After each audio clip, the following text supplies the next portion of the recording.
Say it.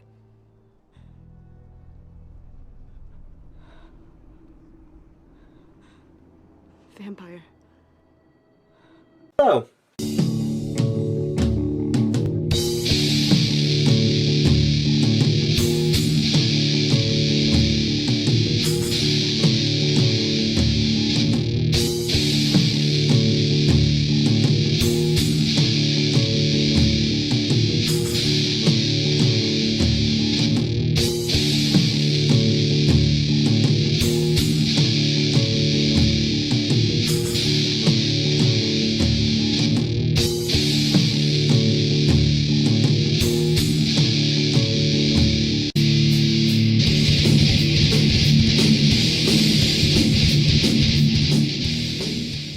Hello, another video for King's War, and this time we are looking at the Twilight Kin. These are elves that are a little bit on the evil side because they like to summon the Abyss and summon, well, what is arguably worse, Night Stalkers. People have compared these to Games Workshop's Dark Elves. And to a point, yes. Some of the exclusive elf units like the Impalers and Blade Dancers, yes, you could say they like Dark Elves. But when it comes to the more extreme side of things like the Chromebound stuff, which we'll get onto, no, absolutely not. These are kind of like the Abyssal Dwarves in a way, where they get the powers from different sources like the Abyss, the Night Stalkers, nightmares and whatnot, blood sacrifices, all that sort of thing. So, on a very base level, yes, they're like Dark Elves, but not when you bring it all together. It's not really much like Dark Elves at all. They are, it seems like, in a constant state of work with a lot of the Sylvian kin, because a lot of them live close together. And the Sylvian kin do not like what's going on because they are a arm of the Green Lady. And the Twilight kin do not like the Sylvian kin because they're trying to stop them. If you are following along, in the main rulebook, you will need to be on page 261, and in the 3rd edition Uncharted Empires book, you will need to be on page 101. They are evil, which is actually the only evil elf force. There's a good one, which is normal elf, Sylvian kin, which is neutral, and these, which are evil. Their army special upgrade is Scream Shard. Once per game, before the unit rolls to damage in melee, you may choose to give the unit the Life Leech 2 special rule for the remainder of the turn. The unit's Scream Shard is then destroyed and cannot be used again for the remainder of the game. It's not a bad upgrade. It basically gives you a bit of close combat healing for a turn. Your problem is it's very situational, but in the right circumstances can be very useful, and it's not that expensive, so more than likely you will be taking it. One thing to note is that all the elf stuff has been given the Twilight keyword. So starting with the infantry, and firstly we have the Impalers, speed 6, melee 3+, defense 4+. Troop 12 attacks nerve, 10-12, 110 points.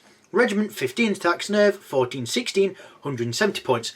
Crush strength 1, elite in melee. They can take a Scream Shard for 5 points. I don't know why they haven't got a myriad of different options for these. I don't understand why they don't start at defense 5 and then have the option to have crushing strength. I'd probably normally always go for the crushing strength, but it's nice to have that option. Impalers also suggests surely they should have phalanx like spears, or ensnare with like pikes or something like that. I don't know. That's just what I think. They're not bad. Hit on 3s, crush strength 1, elite in melee, Scream Shard's cheap upgrade. Take them as a regiment, take them as a troop is just plain pointless to me. Next we have the Blade Dancers, speed 7, melee 3+, defense 3+. Troop, 15 attacks, nerve 10, 12, 135 points. Regiment, 20 attacks, nerve -16, 205 points.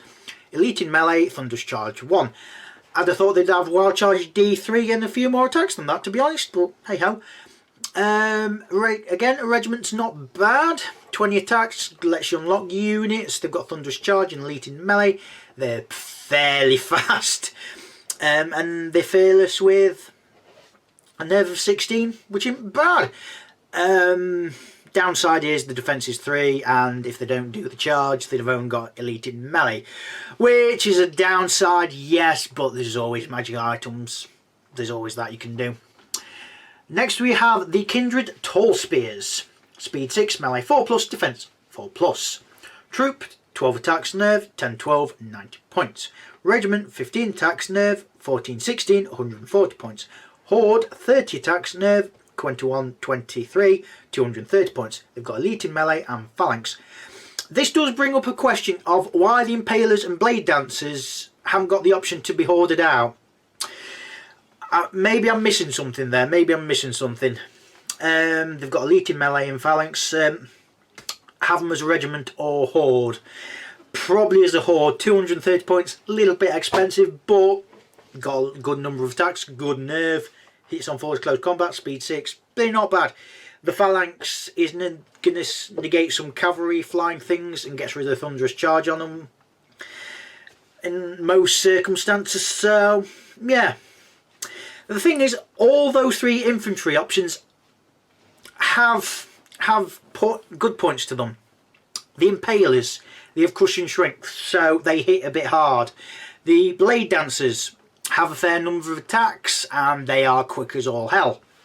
The Tall Spears have a good defensive measure in terms of Phalanx, and they've got a fair number of attacks, and they can be hoarded out. So you've got different means there with the different infantry. Next we have the ranged infantry, starting with the Kindred Archers. Speed 6, melee 5+, range 5+, defense 4+. Troop, 8 attacks, nerve 10, 12, 90 points. Regiment, 10 attacks, nerve 14, 16, 120 points. Horde, 20 attacks, nerve 21, 23, 210 points. They've got bows, which are 24-inch ranges, and they've got elite at range. These are a cheap range unit, plus because they're not regular, you can have them as regiment or horde and unlock other units, which is nice. The problem is that they haven't got that many attacks. I would either have them as a troop or a regiment. Have them as a troop because, well, they're a range unit, and really it's very rare I'd say take them as a regiment. In this case I'd take them as a regiment because at least you can unlock stuff with them. But there's a cheaper way to do that. I mean, how many points is a regiment of Impalers? 170 points. Okay, that's 50 points more. How many points is the Tall Spears? 140 points for a regiment of Tall Spears. That's only 20 points more. Yeah, the Tall Spears do better. Yes, you've got bows on the Kindred Archers, but it's only 20 points more to have the Tall Spears, and I trust them 10 times more. Next we have the Kindred Gladestalkers, and they are irregular. Speed 6, melee 4+, defense 3+, range 4+. Troop, 8 attacks, nerve 10, 12, 130 points. Regiment, 10 attacks, nerve 14, 16, 175 points. They've got elite, pathfinder, scout, and they've got bows, which are 24-inch range, steady aim. I would take these any day over the Kindred Archers because their melee and range stat is much better. They've got pathfinder and scout, so you've got some mobility and terrain negation options, which is nice. You've also got steady aim on the bows, which means you can move and shoot at a range stat of 4. So that means you've technically got a shooting range of 30 because they've got a speed of 6. Again, I'd only take them as a troop. Definitely for these because as they are irregular, it doesn't feel like there's much point taking them as a regiment. You're only getting 2 more attacks. The nerve is better, but it doesn't feel 45 points better to me. Next we have the Theoden Seaguard, and they are regular in this list. Speed 6, melee 4+, range 5+, defense 4+. Regiment 12 attacks, nerve 14-16, 165 points. Horde 25 attacks, nerve 21-23, 290 points. They've got elite in melee and phalanx, and they've got bows which are 24-inch range. Now, they are regular, that's granted, but there is a point in taking these as a regiment or horde because they've got phalanx. They've also got melee at 4+, which isn't bad. Their range attack is 5, yeah, but they have got the bows, which is great. Shame they haven't got elite at range, but hey ho. The thing is, if you have them as a horde, they're basically like the Kindred Tall Spears, but you've at least got a ranged attack. So if an enemy comes towards you, shoot them a bit and hopefully you'll get a few shots in, and then they'll be close enough you can charge them. Or maybe let them charge you and get the phalanx going. Again, you've probably got at least 1 or 2 turns with shooting, and then you can charge in, or let them charge you and they'll be weaker for it. They ain't cheap, but I can really see the point of the Theoden Seaguard. The Kindred Archers, the only reason you take them is that they're not regular. In which case, don't bother as a troop, take them as a regiment or horde. The Kindred Glade Stalkers, only take them as a troop because A, they're regular, and B, they haven't got really that many attacks extra as a regiment. The Sea Guard, I can see the point to take them as a regiment or horde because they've got the attacks and the nerve to back them up.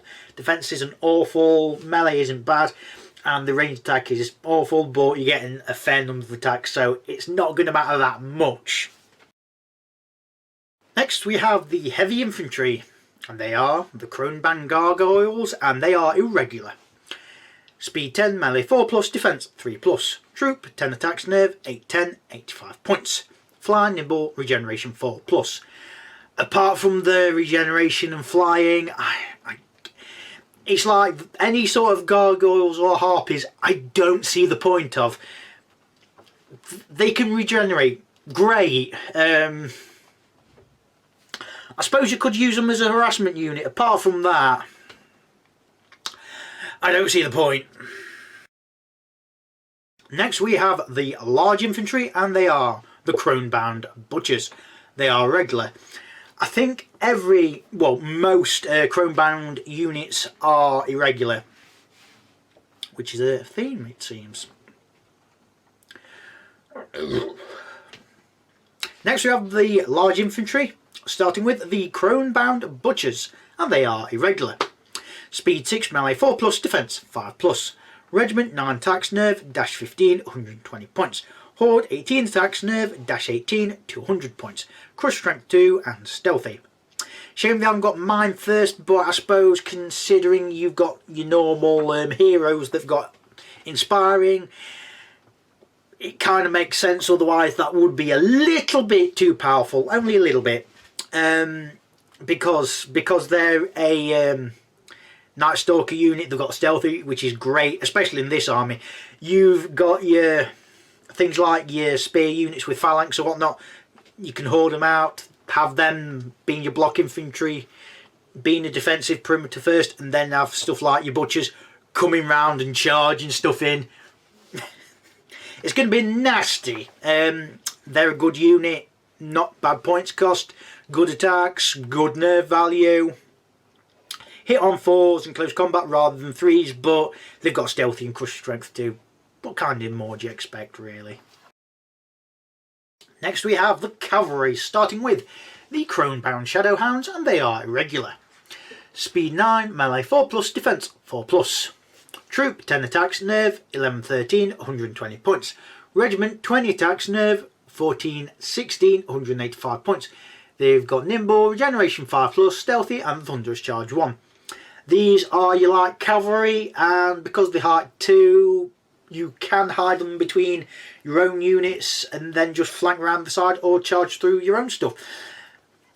Don't go heavy on them because they are a bit weak defence wise. Yes, they've got a fair number of attacks and they've got regeneration 5+, but do not rely heavily on regeneration. Regeneration is good, but regeneration 5, you aren't going to regenerate everything. You are still going to take a fair amount of damage. Just be careful with them. Next is the Chromebound Abyssal Horsemen. They are not irregular. Speed 8, melee 3+, defense 5+. Troop 9 attacks, nerve 11, 13, 155 points. Regiment 18 attacks, nerve 14, 16, 240 points. They've got crush strength 1, fury, regeneration 5+, thunderous charge 1. Fairly decent heavy cavalry unit. They've got regeneration, which is great. They've got crush strength 1 and thunder charge 1, so yes, the thunderous charge is a bit weak, but they're not relying wholeheartedly on thunderous charge, not unlike most heavy cavalry, so at least they've got that going off. They've also got fury, which means they can countercharge, so they can, countercharge when they're wavered, so at least thunderous charge can go off more times than you may think. Hits in 3s in close combat, attacks ain't bad, nerve is alright, and not bad points cost. Next we have the Silverbreeze Cavalry. Speed, and they are regular by the way. Speed 10, melee 4+, range 4+, defense 4+. Troop 7 attacks, nerve 11, 13, 130 points. Regiment 14 attacks, nerve 14, 16, 200 points. They've got nimble and short bows, which are 18-inch range, elite at range, and steady aim. These ain't bad. They are regular, which is a downside. Defense is a bit low. Attacks are a little bit low, but that's kind of because of the range capabilities of them. 18-inch range, so technically they have a 28-inch range because they can move and shoot without penalty.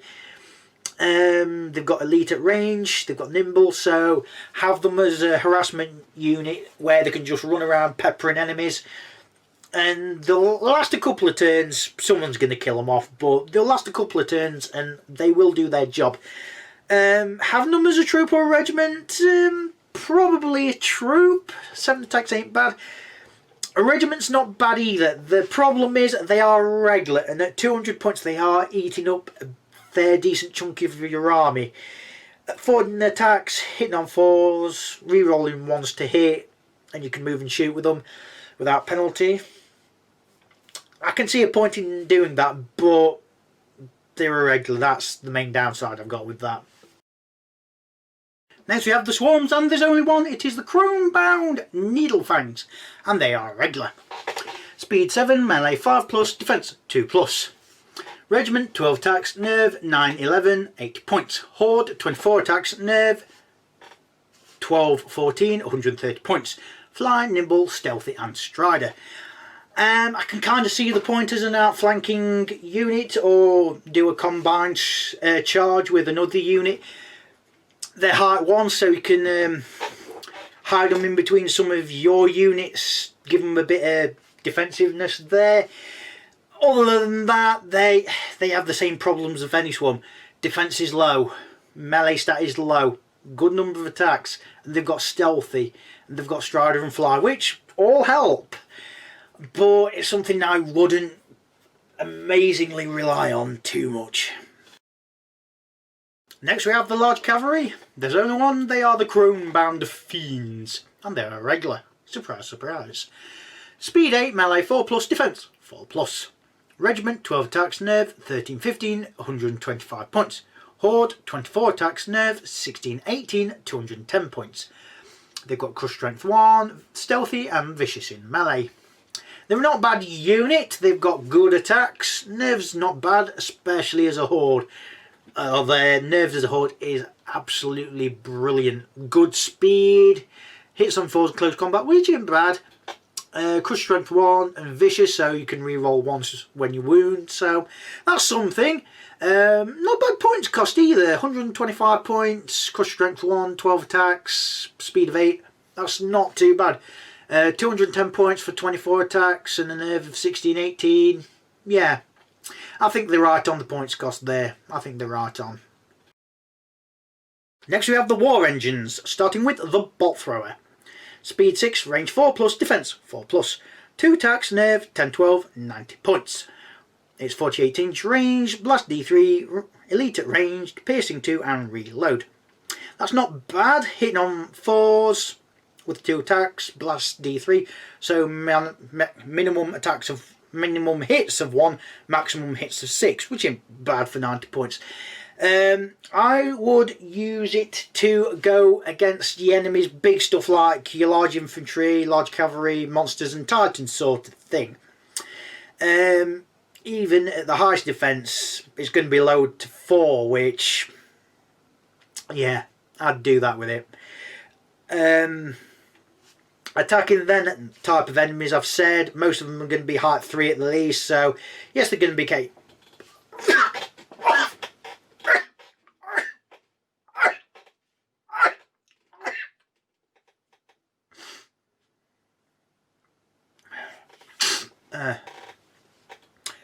Next we have the War Engines, starting with the Bolt Thrower. Speed 6, range 4+, defense 4+. 2 attacks, nerve, 10, 12, 90 points. It's 48-inch range, blast D3, elite at range, piercing 2 and reload. It's not a bad War Engine, not bad points cost, hits some 4s at range, and you've got elite so you can reroll your 1s. 2 attacks, blast D3, so minimum hits of 1, maximum hits of 6.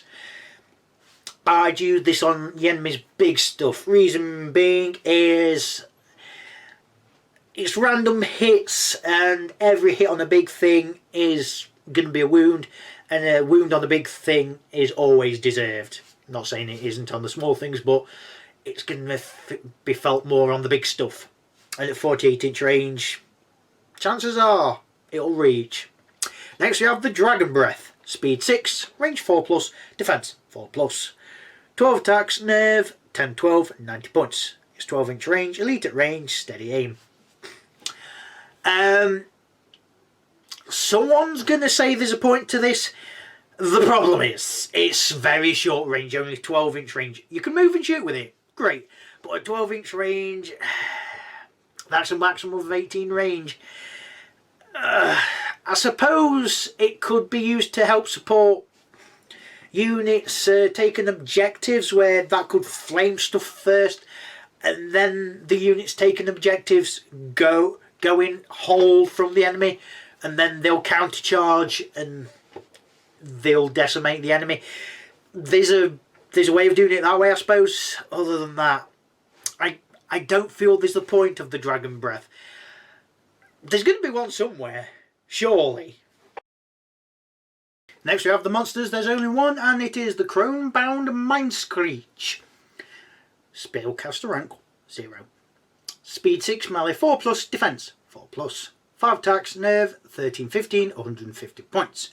Nimble, fly, pathfinder and stealthy. It's got lightning bolt 6, wind blast 6 and mind fog 6. The wind blast, someone's going to say there's a point to it, but I never found a point. I can't think of much point to it on this one at least, but prove me wrong, prove me wrong. Lightning bolt is a really good harassment thing, as is mind fog. You want to just pepper enemies with lightning bolts all over the shop. Lightning bolt 6 is going to be annoying, especially on the big stuff.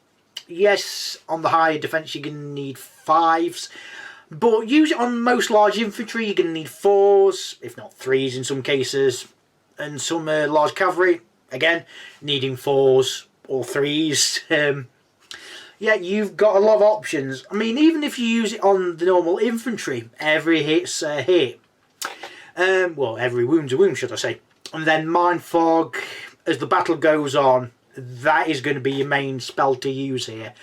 So, and because it's got stealthy, it's going to be hard to take down. It's got low defense, and its nerve isn't bad. It's going to die if it gets in close combat, because it can't really defend itself. Melee of 4+ isn't bad. 5 attacks, it's alright, I suppose.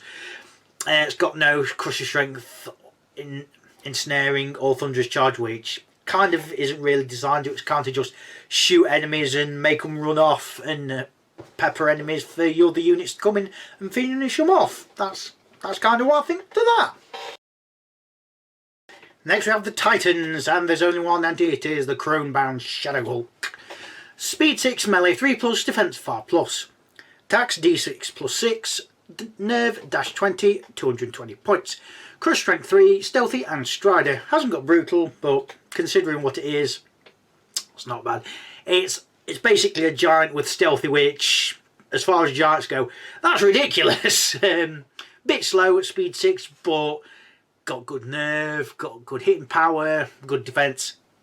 Minimum attacks of 7, maximum attacks of 12. Crush strength 3, so even at the largest thing, their defense is going to be 3.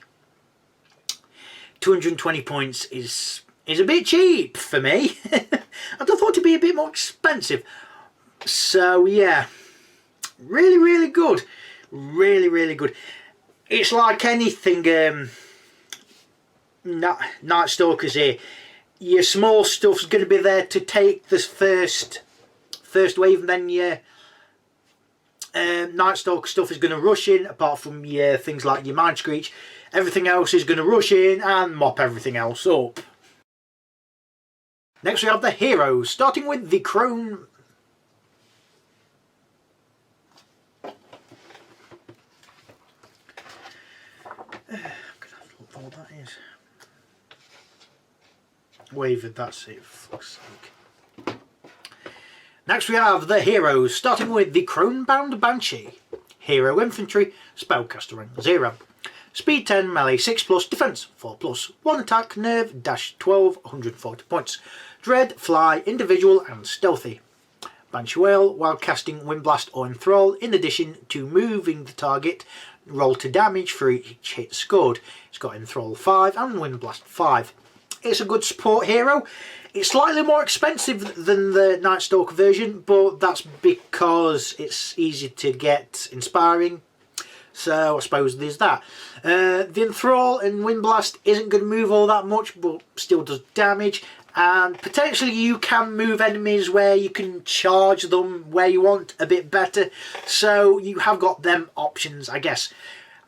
I won't go heavy on taking Banshees, but you could take 1 or 2 and maybe get a good use out of them. Next we have the Chromebound Archfiend. Hero Titan, Spellcaster rank 0. Speed 10, melee 3+, defense 5+.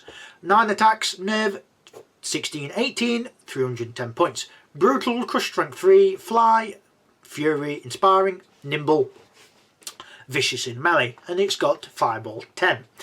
It's got inspiring, so you could, in a sense, have this near some of your Night Stalker units if you really want to. It's kind of like the Shadow Hulk in a way. The Shadow Hulk is cheaper, it's got better nerve value and is fearless. Can potentially have more attacks. It's got stealthy and strider, so it's got a bit of terrain and defensive support there. The Archfiend has got brutal. It's got a definite 9 attacks, while the Shadow Hulk could have less. It's also got fury, but that's because it can be wavered. It's also got inspiring, which the Shadow Hulk hasn't, and it won't have really. It's subgiant. And it's also got vicious in melee, which is good. It's also got fireball 10 if you need it. The Archfiend is really good. It's like any sort of big titany, dragony, really big demony, whatever thing. Don't use it in small games because it's very expensive. Other than that, it's really good. Next we have the Twilight Assassin. Hero Infantry. Speed 7, melee 3+, range 3+, yeah, defense 4+. 4 attacks, nerve 11, 13, 100 points.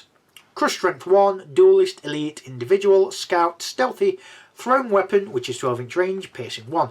Can take a scream shard for 5 points. Good anti-hero unit, I guess. Well, good anti-hero, I guess. It's also good for peppering enemies with shots. Speed 7, it's got stealthy, which is nice. Scout also, nice. Hasn't got steady aim, but then again, hits on 3s, so if you move and shoot, you need 4s at worst. without taking cover and whatnot into account, of course. 4 shots, needing 4s with piercing 1 isn't bad. 12-inch range is a bit low, but considering what it is, it's kind of expected. I wouldn't go with a Scream Shard unless you are going to target heroes a lot, because it does feel a bit of a waste on this hero. It is meant to be going up against heroes in that regard. Don't be silly and put it up against things like dragons and whatnot. It ain't going to last 1 minute. Against smaller heroes, maybe even large infantry heroes, I can see the point to it. It's fast enough. It's got good crushing strength. It's not there to be used as some sort of mighty roadblock hero. It's just to be there to be an annoyance, let's face it. Next we have the Soulbane hero, Infantry. Speed 6, melee 3+, defense 5+. 5 attacks, nerve 13-15, 120 points. Crush strength 1, dread, elite in melee, individual, inspiring, mighty and stealthy. Mount on horse, increasing speed to 9 and changing to hero cavalry for 35 points. Can take a Scream Shard for 5 points. It's basically your roadblock hero because it's got mighty. It's not bad. It's like what I say for most of these sort of heroes. That's your base infantry, that's a mighty hero. It's alright, attack's a bit low, can't get flank or rear charge bonuses because it's an individual. But at least it's got inspiring and stealthy and dread, which, let's not forget, dread is kind of like brutal, but has a little bit of an aura around it. It's nice, I guess. It's nice. Next we have the Summoner Crone. Hero Infantry, Spellcaster rank 3. Speed 6, melee 5+, defense 4+. 1 attack, nerve 11-13, 95 points. Individual, inspiring, Chromebound only, stealthy. Wicked Miasma. This unit's life drain spell may target friendly core Chromebound units within 18-inch range instead of 6 for its damage removal component. Should there be an FAQ that says if used in this way it doesn't cause a nerve test? Because reading this would implicate that if you use life drain on your friendly units it's going to cause a nerve test. Hopefully it's been FAQ'd that I'm right on that, but comment if I'm right or wrong. Hopefully I'm right and it has been FAQ'd. Comes with Drain Life 6 as standard. Mount on a horse, increasing speed to 9 and changing to hero cavalry for 25 points. Considering it's 95 points to start with, makes it 120 points, maybe. Upgrade with a Scepter of Shadows. You can only have 1 of these in your army, increasing the unit's life drain value by 3 for 30 points. This upgrade cannot be taken in addition to a horse mount. Gives it life drain 9. Ooh, that's a nice one. Bane Chant 2 for 20 points. It's not bad. It's not a spell that's immediately necessary in this list, but an extra crushing strength or piercing ain't bad. Hex 3 for 15 points. It's not bad. It's fairly cheap for Hex, so maybe. Veil of Shadows 2, can only have 1 of these in your army for 25 points. Maybe. The Summoner Crone is kind of like the brood mother for the Rat King. You could take a cheap Chromebound unit, in which case I would say a regiment of Needlefangs. Have the Needlefangs near her. Maybe have 2 because they are going to get a lot of nerve on them. Or on the higher end of the spectrum you could do it on a Chromebound Archfiend. What else have we got? You could do it on there was something that was you could do it on the Gargoyles because they've got regeneration 4+. could do it on the horseman.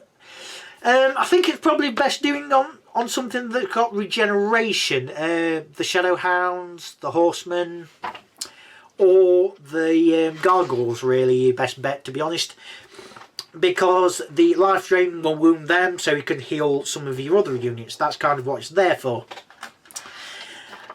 She is a pretty good unit, really good support unit for that thing alone, even if you don't take the Sceptre of Shadows, which is a bit expensive, but life drain 9. Even if you don't take the advantage of the Wicked Miasma, life drain 9 is ridiculous. And even if you do take advantage of the Wicked Miasma, it's 18 inch range, so you have got a bit of leeway. Stand back a bit, suck some life out of them, and heal some other units up. This can create help for your opponent if it kills some of your units off, but if it means some of your better units are taking advantage of it, so be it, I'd say. Next we have the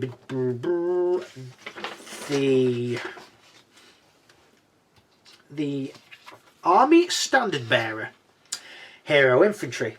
Speed 6, melee 4+, defense 4+. 1 attack, nerve 10-12, 60 points. Elite in melee, individual and inspiring. Mount on horse, increasing speed to 9 and changing to hero cavalry for 25 points. The thing is with this list, there are ways to get inspiring, but there isn't much. So this is one of the few occasions where I'd say maybe go for an Army Standardbearer. It's cheap inspiring, which in this list I think you're going to need. There's no Mind Thirst, so you can't take advantage of enemy inspiring, and there isn't many ways to get inspiring out of this list, so maybe go for the Army Standardbearer. Next we have the Elven Prince Hero Infantry. Speed 6, melee 3+, defense 5+. 3 attacks, nerve 11-13, 55 points. Crush strength 1, elite in melee, individual. Mount on horse, increasing speed to 9 and changing to hero cavalry for 25 points. Pretty sure it can't take a saber-tooth hunting cat because that's an elven upgrade, I'm assuming. Hard no, I'm going to say for that. Hasn't got inspiring, hasn't got mighty. Attacks are low, got crush strength 1, suppose it's that. It's cheap. It's cheap. Other than the fact it's cheap, I'd just say no. Finally, we have the unique units. There's only one, and it is Mickey Isle, I think that's how you pronounce it, Lord of Nightmares Hero Cavalry. Speed 9, melee 3+, defense 5+. 6 attacks, which might not sound like much, just wait. Nerve -16, 260 points. That profile might seem a bit expensive, just wait. Crush strength 2, dread, elite in melee, individual inspiring, iron resolve, mighty, stealthy. Here's the good thing. Sword of Umbra. While attacking enemy heroes, monsters or titans in melee, this unit doubles its number of attacks. Yes, you are getting 12 attacks, hitting on 3s, crush strength 2, dread and elite. And at speed 9, it's ridiculous. You're not going to get flank or rear charges on whatever you charge him, but whew, I'm surprised it's not very inspiring, to be honest. But hey ho, it has got stealthy, so it's going to be a pain to charge down. Well, shoot down and kill. I think it's bang on the points cost. It is a titan or monster hunter. Even on dragons and big things, you're going to be needing 3s and 4s to wound. With 12 attacks, hitting on 3s, that's... Oh. He is a really good hero, and your opponent's going to have at least one monster and titan, he thinks, so yeah. Even if you go hero hunting, going on like mages and stuff like that, he's just going to go through mages and other heroes like butter. Yeah, Just, ow. Ow. Again, I'm surprised you haven't got duelist at all. Yeah. If you can take him, take him. In a sense, they are kind of like the Night Stalkers. Not because of the amount of Night Stalker units they have, although that is a factor in that. It's also in the case of how you could use them. Have your elf units going up first, taking the main brunt of the attack, and then your Night Stalker stuff, and Abyssal stuff in this case as well, coming up and finishing enemies off. You've also got shooting, you can mix it up with bows, you've got the Mind Screech which can pepper enemies with lightning bolts and mind fogs if you want. You've also got the Chromebound Banshees which can give you a bit of support with pushing and pulling enemies towards you and away from you if you really need. You've also got the Shadow Hulk and Archfiend which are amazing in their own right.